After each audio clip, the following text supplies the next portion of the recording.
Hey, what's up? So last week, the GameStop stock really blew up one way or the other, and I'm mainly just going to cover the technical analysis of this because there's been tons of videos regarding the behind the scenes, what happened, what led up to it, and what all happened.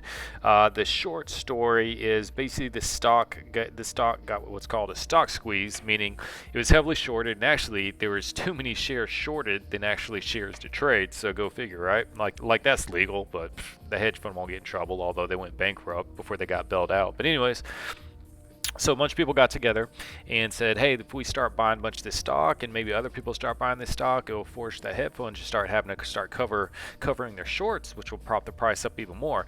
So then, last week it really took off, and this week it just straight up exploded. And as you can see, here's what happened. And I'll go into the 5-minute charts because I want to show you what happened on it was either Wednesday or Thursday, I can't remember when, all of the brokers wouldn't let the individual investors, you and I, trade or buy the stock. If you owned it, you could only sell it. You couldn't buy it. They only let the hedge funds trade it. So the hedge funds could go in there, position themselves accordingly, so either they wouldn't lose as much money or they could make some money when it opened up the next day. So the system's rigged. That's all it is. I knew it was to a certain extent. I didn't realize how bad it was, especially after watching The Big Short. If you haven't seen that movie, excellent movie with Steve Carell regarding the financial crisis back in 2008, 2009 or so.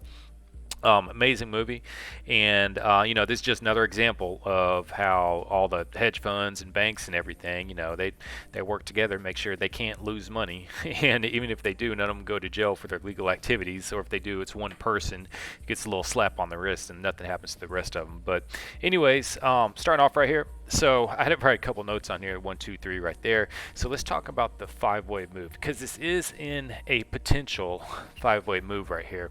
So it's really a janky chart right here, starting all the way back down here. Let me zoom in a little bit more so you can actually see where the zero is, because it's actually coming off a couple of other five-way moves right here. You have one right here, 0, 1, 2, 3, 4, 5. There's the retracement.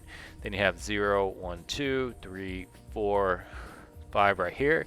Then you have the 0 right here. Now this is down all the way down here at about $17. So obviously there's going to be a huge move up for it right there. But so where is it? Okay, so there's the 0 way down there. I can't really see it anymore. There's the 1. There's the 1. There's the retracement right down there, and then it takes off all the way. There's the 3, made a new high. Now we had the retracement. So Friday, when it retraced right here, and that set it up that obviously it's going to go one or two ways, up or down, right? That's real good technical analysis right there. So here is two targets to look for based upon where it's going to go from here. So if price does not come down and break this line right here, going to the 1, which is the first wave move, and the high of that is, what is that, $159.18. So as long as it stays above $159.18, it's still a legitimate five-way move. And if it does and goes up, the minimum target we'd be looking at is $551.02. Now, of course, it can go much higher than that, but that's the minimum target I look for this to be a five-way move, for it to hit. So that is the target that I would be looking for if this stock continues to go up. But like I just said a second ago, if the price drops a cent below $159.18, 159.18, then this is invalid, and it would have to go up there and make a new high retracement before it could go up and make the five-way move for it. So that's basically what we're looking for right there. Breaks down here below, it's invalid. It goes up there and hits 551.02, then that is going to be the minimum for the five-way move up right there, but it would be a five-way move, and then we'd be looking for the retracement back down to the 38% line, which I'll probably do a follow-up video to show if it did that. So that's if that happens right there. So next week it'll definitely be interesting to see. All right, so that is the five-way move potential. All right, last week's fulfillment. All right, let's go to this past week right here. Let me take this off of here. So Friday, Thursday, Wednesday, Tuesday. Here's Monday right here. So I want to show you what the Monday's high and low fib extension levels would it look like, because it looks like for the most part this does even work on stocks as well. So here's Monday, Tuesday, and then when Wednesday opened right here, this is when it just straight skyrocketed off. All hell broke loose. Skyrocketed straight up, made that huge gap up, and actually went to a high of Wednesday of around $380. So it blew past the 1.146, the 1.618, 2.618, and then ticked right off of that. Look at that, perfectly ticked off of the 4.236 on Thursday. But the thing about Thursday, this is what I was talking about a little bit earlier, is pretty much all of the hedge funds that the individual investors use, Robinhood, TD Ameritrade, Tastyworks, Webull, I mean, you name it, basically all of them, they would not let the individual investors, you and me, purchase any more of the stock. All you could do if you already owned it is to sell it. You couldn't buy anymore. Now, they let the hedge funds do it though. They were allowed to buy it, but we weren't allowed to buy it. So they claimed it was like to protect us, from our accounts. It sounds like a government, protect us from ourselves.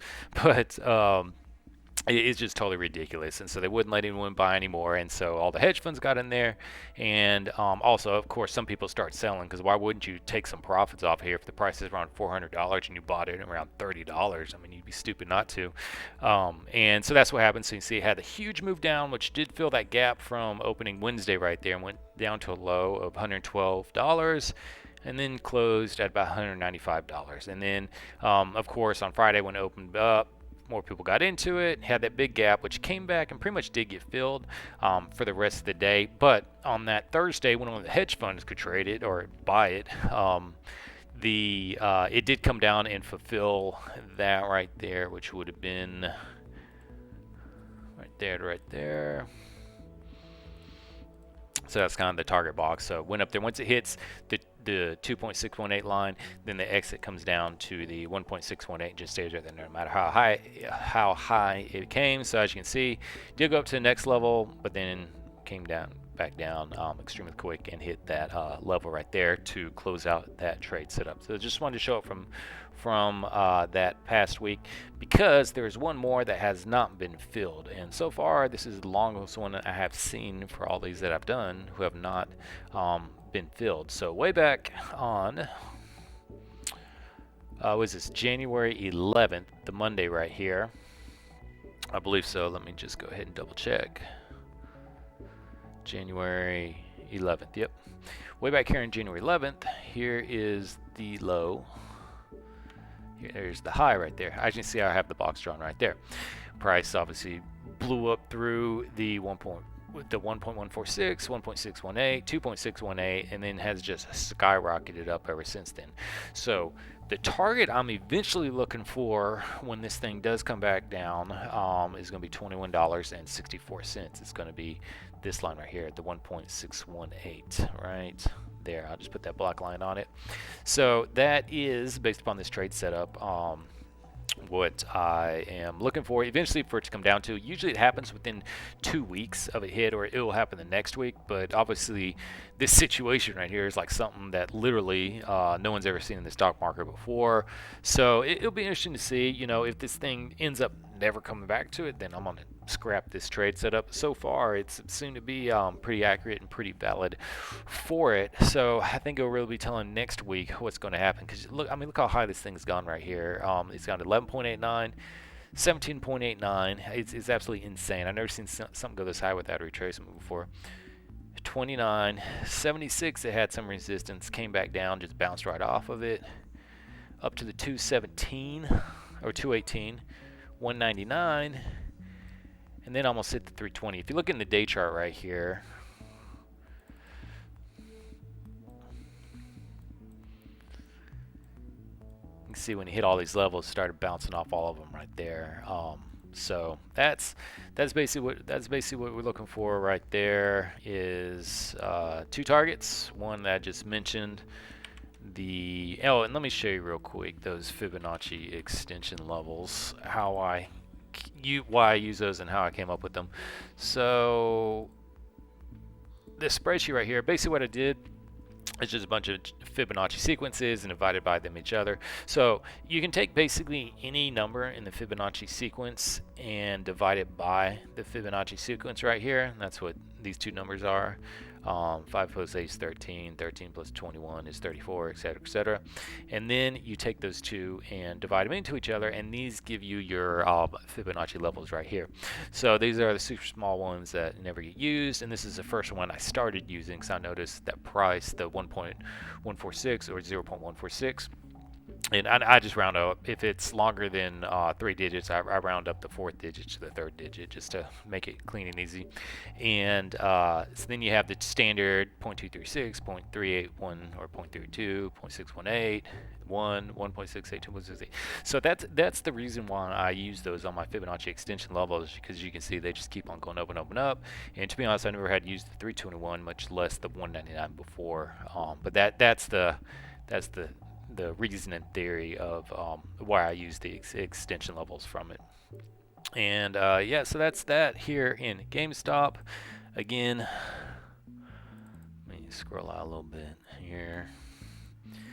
So if the price continues to go up, then the next minimum target we're looking for is up here around, I can't remember exactly what I said, it's about $550, something like that. And of course it can go higher than that, but that's just the minimum target to hit for this to be a 5-way move to be complete. And then after that, we'd be looking back down from the retracement from the second wave down right here to the 38 somewhere, wherever the high would be up here, down to the 38 at minimum for that retracement right there.